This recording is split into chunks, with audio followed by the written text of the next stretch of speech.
Greetings and welcome to this episode of the Loveseat Therapist. I know it's been a while since I posted anything in this playlist, in this section, and I figured it was time to reconnect with you guys on this. So thank you so much for joining me on this little adventure. Just a normal, regular disclaimer. I always put these out here. I am not a doctor. I'm not a licensed anything. I am a human being having a human experience and going through things and learning things in the process and sharing those lessons and those bits of information that I've acquired through that process with you guys so that you have the benefit of some tools that maybe you don't have or didn't have before that would be helpful for you and lessen the load a little bit on what you're dealing with in your current life and your current reality. So thank you so much for joining us. If you find any value in this content, in this video or this channel, and you haven't already, feel so inclined to like and or subscribe to the video and or channel. You are more than welcome to do so.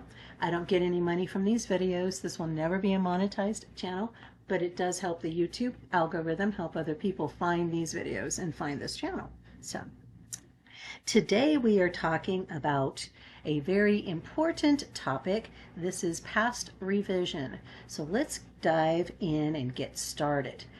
All past possibilities exist. We know we can't actually revise our past, right? Or that's what they say. History is history, right?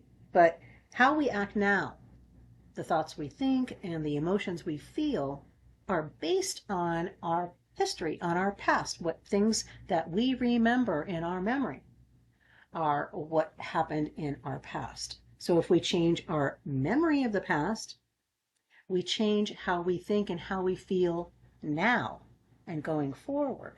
So this is very, very important. This is the whole purpose of shadow work, but this goes way beyond shadow work. This is where you're talking about not just identifying and encompassing the lessons from negative experiences in your past. And let's just be honest, we've all had stuff. Unless you lived and grew up in the Brady Bunch or, you know, I don't know, whatever families are actually not dysfunctional on social media that are being broadcast, whatever. You know what I mean. Unless you came from that place where your parents were loving and supportive and encouraged you in your dreams and goals, unless that was where you lived and where you grew up, you're probably going to be dealing with things that have happened in the past. And the problem is the more we kind of try to duck away from them, shove them aside, bury them, you know, stick them in a box somewhere in the attic of our brain, they don't ever go away. They're like a bit of food in the refrigerator. If you keep it in there long enough, it starts developing a life of its own. And we do not need to be reliving things that happened in our past that did not go well for us, that were not things that worked for our highest and greatest good. Everything can work for our highest and greatest good if we allow it to, and that's what the shadow work is all about. We also know that time is not actually linear. The more that we understand the physics of our reality, quantum entanglement, the quantum field, all things exist in this place simultaneously across all timelines and across all universes, realities. So time is not linear. We don't go from the past into the future. It's all happening now. And being in this present moment, we can accept the things that happened in our past that we see linearly, that we identify as things that happened previously. And if we want to, if we choose to, we can rewrite them. This is an old Neville Goddard teaching, but I've expanded it considerably and bring it into the current reality and incorporating shadow work and shadow healing into that. Okay, so very, very important things that are all tied into the law of attraction and what we are manifesting in our current reality. There's things that have come up in the past that continue to play out in cycles in our lives. If we don't address them and don't work it out, we're just going to keep coming back around to it over and over and over again. We also know about the Casimir effect. What we focus on or allow to emanate from us, the closer we get, the stronger the attraction. So if we have stuff that we have not dealt with in the past, if we haven't gone in and rewritten our memory of what happens, accept and incorporate the lessons from that and say, okay, from those lessons, I can see that it actually went this way. And I'm going to give you examples from all different aspects and areas of your life where I've done this myself personally, and it has worked amazing things. So that's the reason why I wanted to share this with you guys and why I'm so excited about this. I do also want to let you know I have a basic outline of what I want to talk about, but I haven't actually scripted this. So we're just going to see what runs. This is half channeled and half directed from my personal experiences. So you guys are getting the benefit of all of those things, all of those different areas of energy.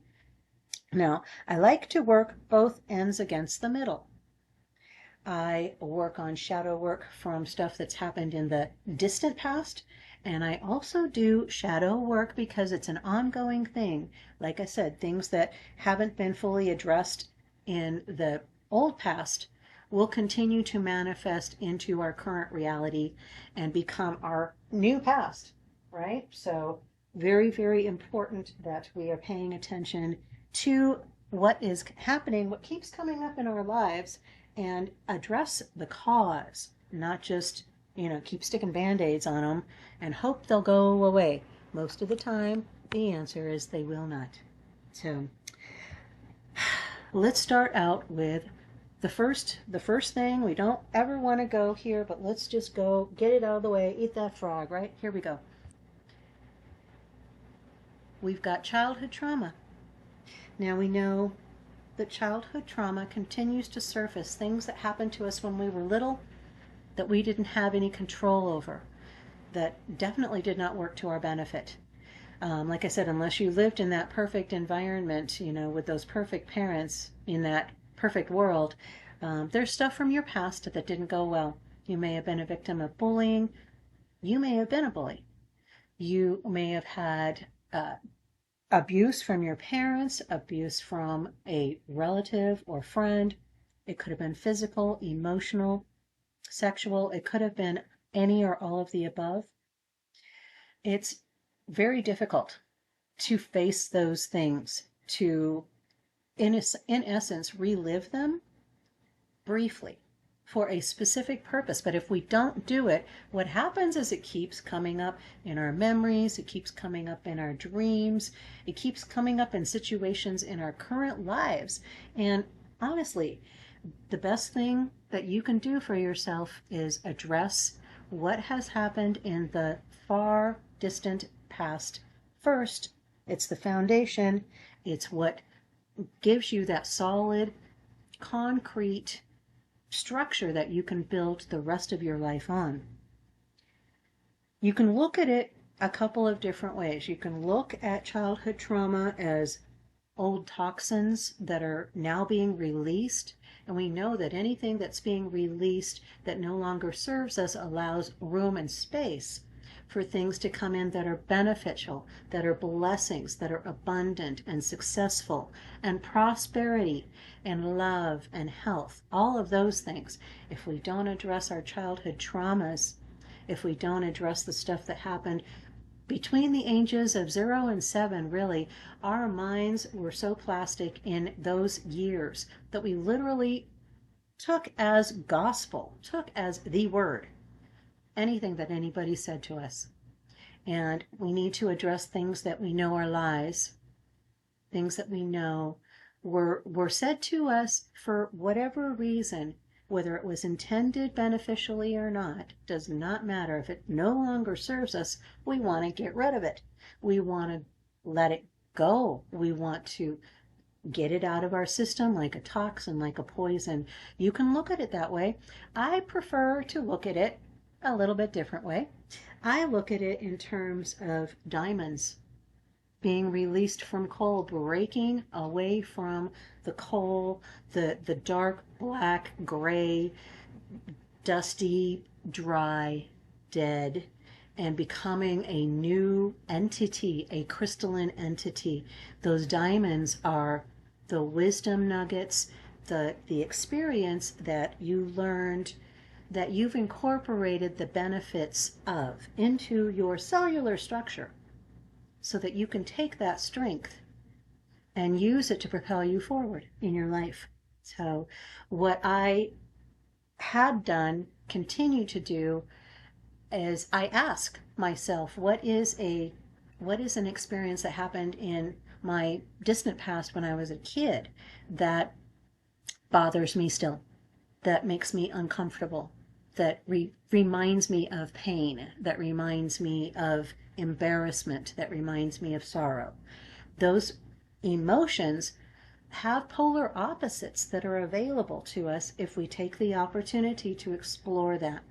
So I looked at the earliest memory I could think of, which was something about being in some backyard. I think it was a relative, and I believe we were there for some type of celebratory, maybe. It might have been even a funeral or something. I remember a lot of food. I remember a lot of old people that I did not know, had never met before. I know I met my great, great, great grandmother Morgan that day. So I don't have any specific bad memory from that. I don't have a specific bad feel from it, but for some reason it relates to me as something that wasn't necessarily a happy ceremony, that we were there for a death or somebody was sick or something. But again, I was very, very small, so obviously I did not have a handle on whatever it was the adults were dealing with. I can only remember walking around in the backyard. They had some kind of raised beds with like a brick border, and I was walking on top of the bricks along the border. I remember doing the little balancing thing, like you're a high wire acrobat, right? So I take those little bits from that memory and I say, I'm going to just recall this slightly different. I don't have to tweak it very much because it's not a horrible memory in and of itself. It just has some kind of weird associations, and it may be family. There's a lot of stuff from when I was older afterwards that was family related that may be attaching to this memory. So let's tweak this memory right now. And the way that I did this is I had kind of a shadow work journal that I set aside just for this specific purpose. And on the left side of the pages, on the left pages, when you open it up and there's a page on each side, on the left side I wrote the old memory, the way that I could remember it best, and I put as much detail in it as I possibly could. And then on the right side of the page, so the page facing the old, I wrote the new memory. So what I wrote in is I remembered other children being in the backyard and playing with me, with running around and doing the balancing act on the top of the bricks. And I remembered having food out on a patio and everybody running up with plates and lots of smiles and lots of laughter and lots of excellent food. That's the way that I wrote that memory. When I recalled it, I was alone. There were a lot of adults in another part of the house. I don't remember any children around. I know my little brother must have been around somewhere, but I don't remember any children around. So I've just tweaked it a little bit, and I now remember that there were lots of children, including my little brother, who could sometimes be a stinker, especially when we were little. But I recall this, and any time I think about this memory, or I think about any of those people that are related to it, I recall the details of the new memory. And it makes me smile. It brings me happiness. I recall it fondly, and I remember that family can be strong, that family gatherings can be places of love and laughter. That's what I want to recall. That's what I choose to recall. That's the new memory. So that's what I did with childhood drama. And this is the only one where I don't really have a recent example because I'm not a kid anymore. Sometimes I can go to like the most recent childhood or the most when I was the oldest, I guess. So high school, I think I want to draw the line there. Once you leave high school, you're technically considered an adult, whether you feel like it or not. But childhood drama is usually primarily from high school backwards. So high school was difficult for me. I was a victim of childhood bullying. And so there's lots of stuff from that era that I can rewrite, and I have rewritten. So a lot of times I'll go backwards to an early memory and forwards to a more recent childhood memory and rewrite them the same way that I did the one with the backyard. So that's an example of what I did with childhood trauma. What happens is when we start identifying the things that are good from the experience, and there's always going to be something that's good, whether it's something that simply you're acknowledging your inner strength during the moment when somebody was taking advantage of you, when somebody was hurting you, harming you, okay? That inner strength, that's a diamond, honey. And you need to lay claim to that and let that be the wisdom that you carry forward from that experience. And you can write that thing right out of your history. You can write that one like it never happened. I have done that as well with those type of childhood memories, of which I've had far too many, where that simply did not happen, where something else completely different happened, where I slept through the night. And maybe I woke up and realized I was snuggling my bunny. Maybe that's the new childhood memory. Okay, so you are in control of your memories. You're in control of what you're thinking and how you're feeling. And there is no shame, there is no crime in saying, this should never have happened to a child. It should never have happened to this child, to me. And therefore, I'm going to simply write it out of my past. I'm going to take the one lesson that I learned, which was I can be strong in the worst of circumstances and come out of it still sane, still functional, probably in complete denial, which is not healthy. Okay? So that's how we deal with childhood trauma. Enough with that. Let's take a look going forward. What happens on the flip side of childhood trauma? Mistakes as a parent. If you're not a parent, if you don't have kids, you probably had friends that you mentored or similar kind of relationships at work and that kind of thing.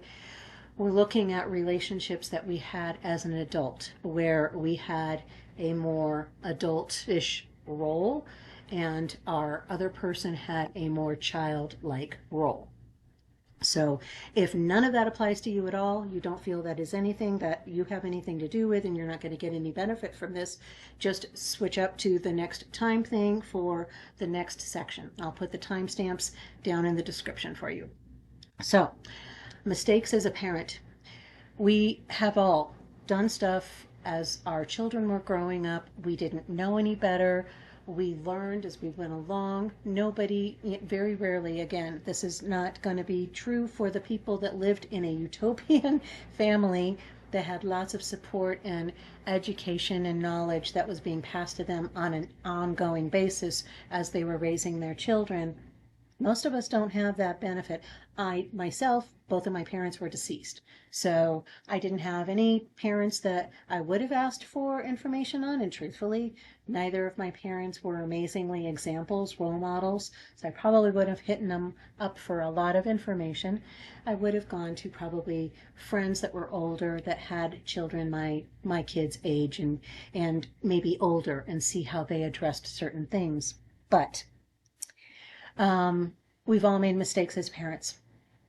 We all wish we had done something differently when our kids were misbehaving or when our children needed something from us and we didn't have it available at that time. And we look back at that and we feel guilty. We feel horrible. We carry this burden within us from those experiences that's wrapped up in shame and guilt and blame, and it's all self-directed and it's all extremely toxic.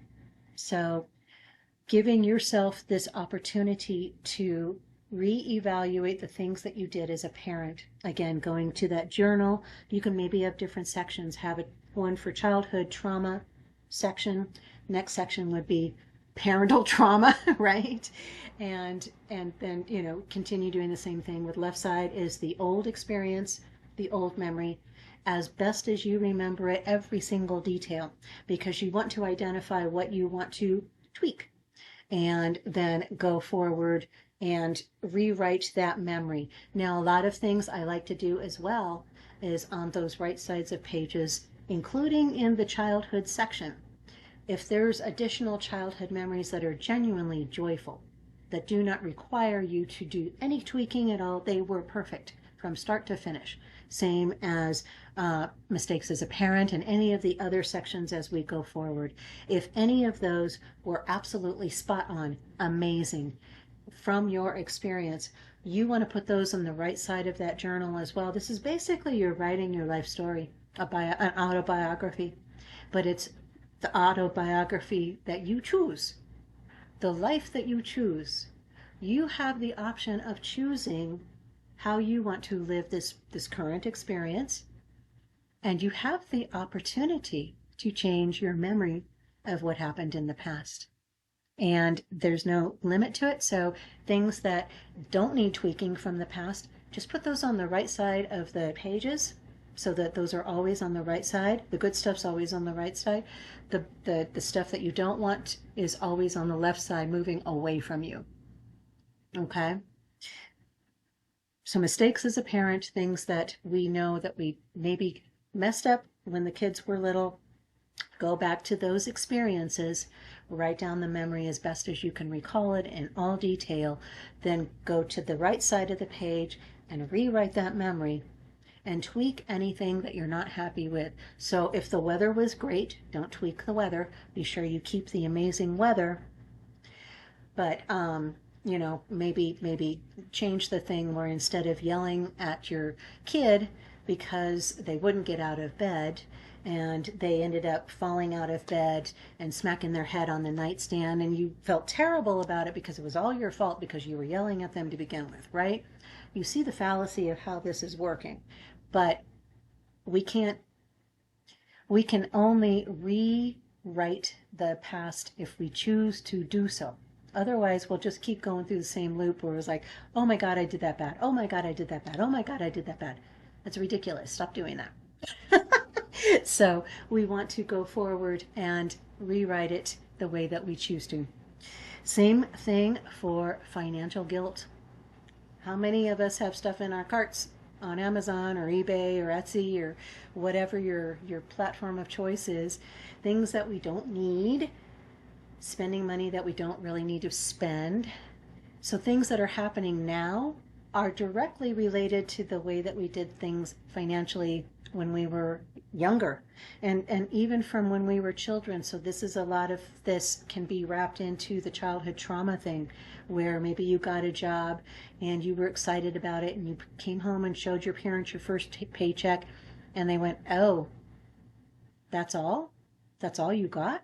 Or something horrible like that, where they had that kind of response, or somebody had that kind of response, where you feel guilty about financial decisions you made as a young adult when you didn't know any better.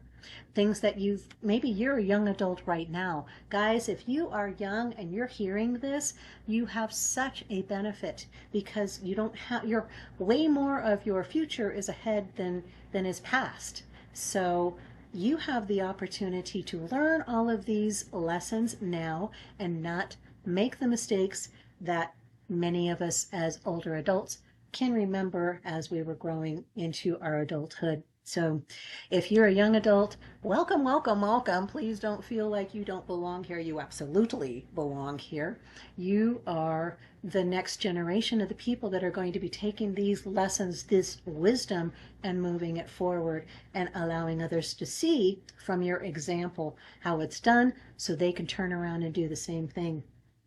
So financial guilt, this is also very closely related to career mistakes, and we'll hit that in another section in a little bit.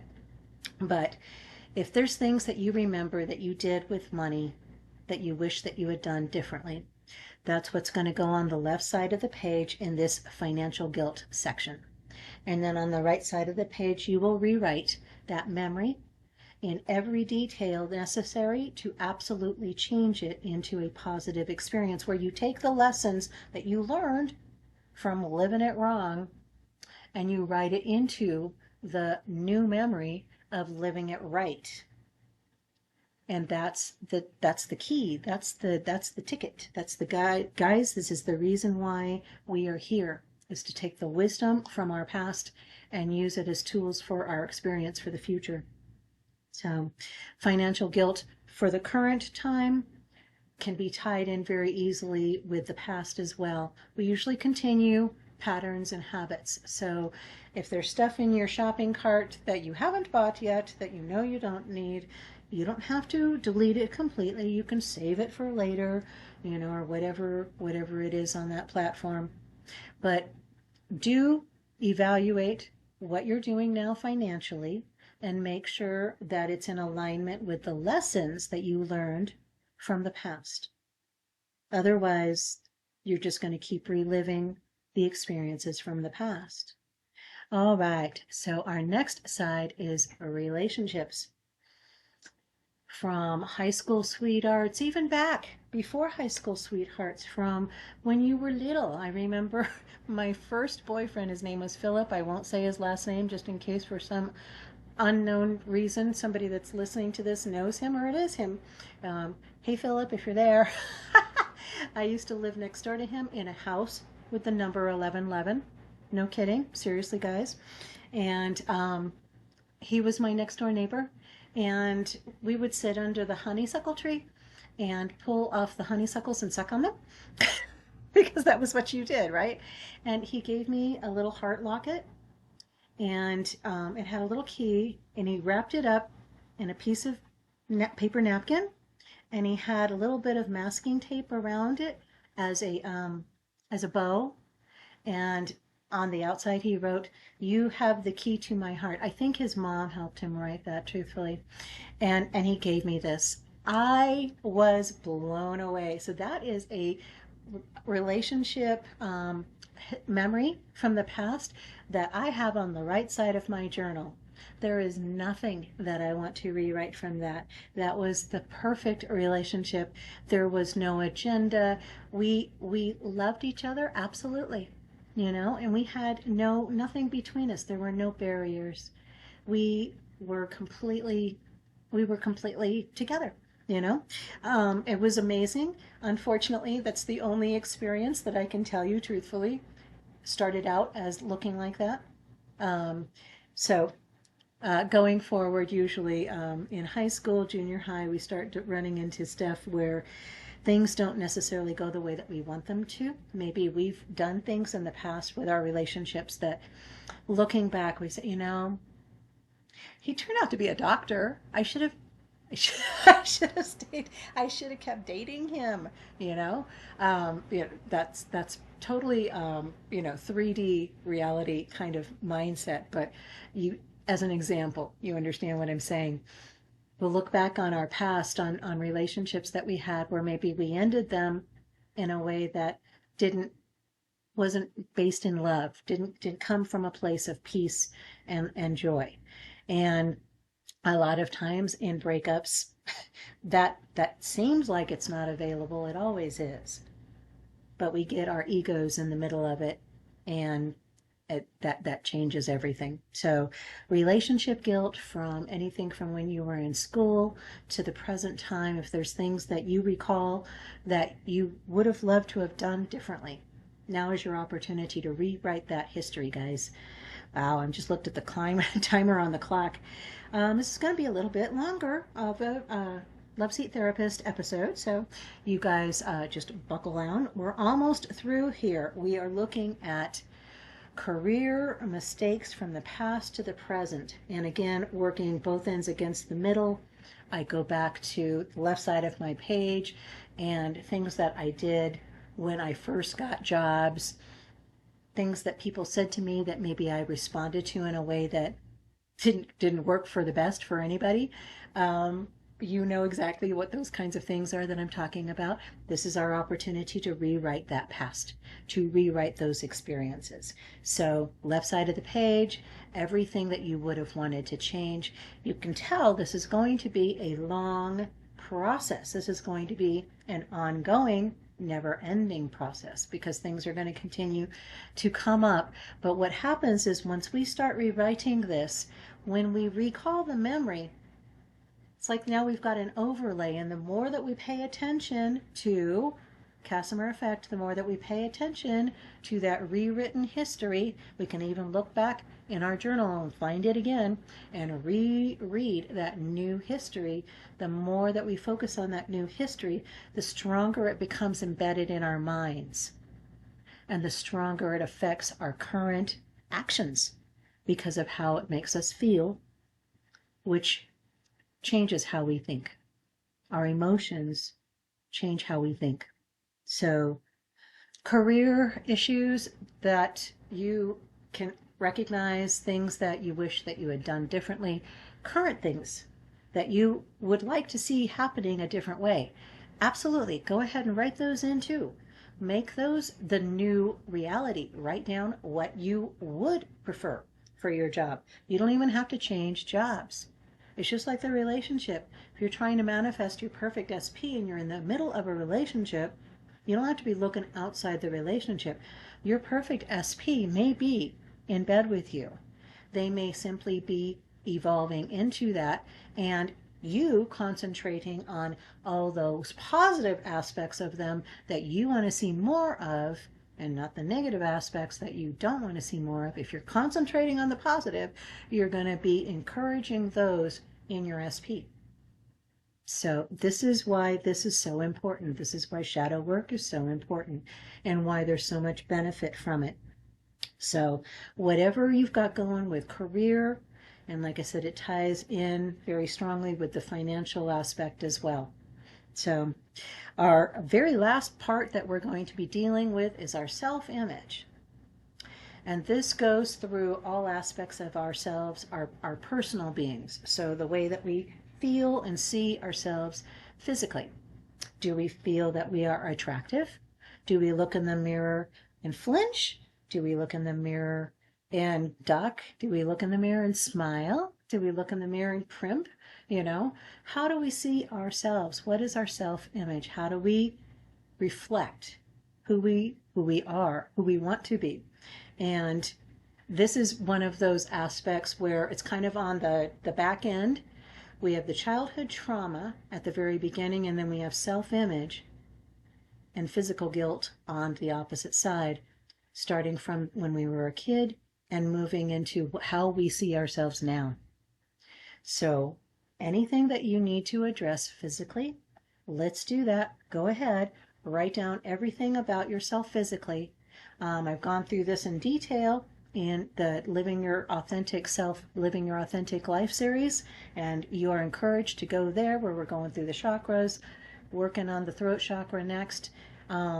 You're encouraged to go through that part as far as it is right now, and that's going to bring you a lot of benefit as well with this part of this process.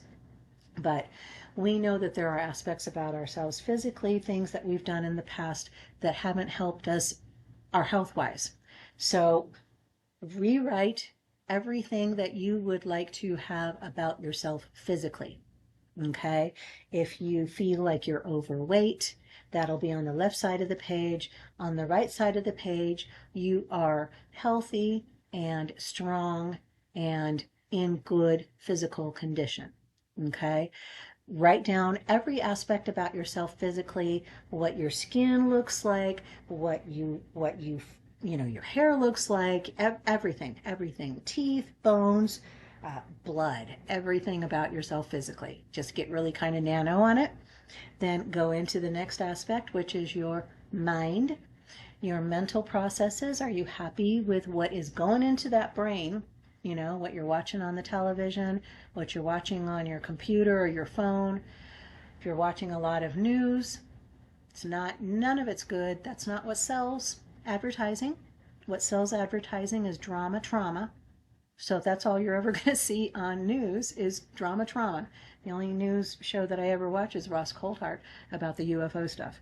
And some of those even I have to, kind of monitor, because it's amazing how easy people that aren't working on this particular work that we are working on right now, of incorporating our shadow diamond selves into our current reality experience going forward. People that don't do that have a very easy tendency to say negative things. I catch myself doing this as well.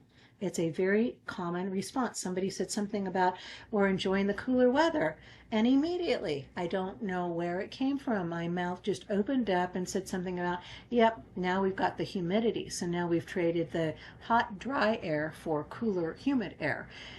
And I walked out of the shop going, what on earth possessed you to say that? Why? So that was a thing that I wrote down in my journal. This is what happened. This was the conversation I did have with the shop owner. This is the conversation I should have had, that I know I should have had, that I would have preferred to have had with that shop owner. And I write down that conversation. So that's how I deal with this kind of stuff personally. Okay. So what's happening in your mental field, what you're thinking about yourself, what you're thinking about what you're doing. It's very tied into emotional, and that's our next thing is, how are you feeling about yourself emotionally?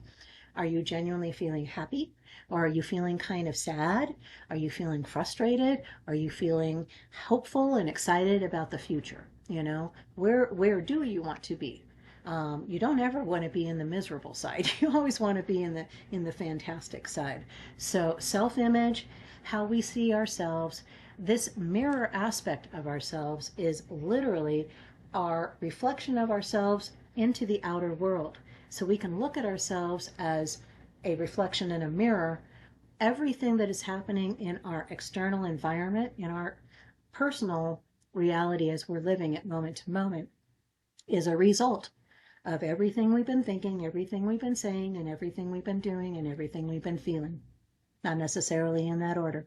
So doing the shadow work, rewriting our past, revising our history, remaking ourselves into who we want to be. You don't have to be the person that you were a second ago, 5 minutes ago, 5 years ago. You can choose to be someone different. You can choose to be someone strong. You can choose to be someone who looks in the mirror and sees beauty, who looks in the mirror and sees power, who looks in the mirror and sees awesomeness, wisdom, fantasticness. That's you. That is exactly who you are. Who we see in the mirror is who we are extending ourselves out to be in the world. If we can't look in the mirror and smile at what we see, we should not be expecting anybody else to be smiling at us when they look at us. We need to be looking at ourselves and smiling first. So take these tools, guys. Take these bits of information, my experiences from my life, and use them to help you rewrite your past, to catapult you into the future that you choose to have. That's where I'm going to leave it, guys. You have an amazing, fantastic day. Have an amazing, fantastic week. Feel free to leave any comments you would like on the content in this, as well as any experiences that you've had recently that you think would be of benefit to the collective as well. Love you lots. You are blessed. Have an amazing day. Namaste and ciao for now.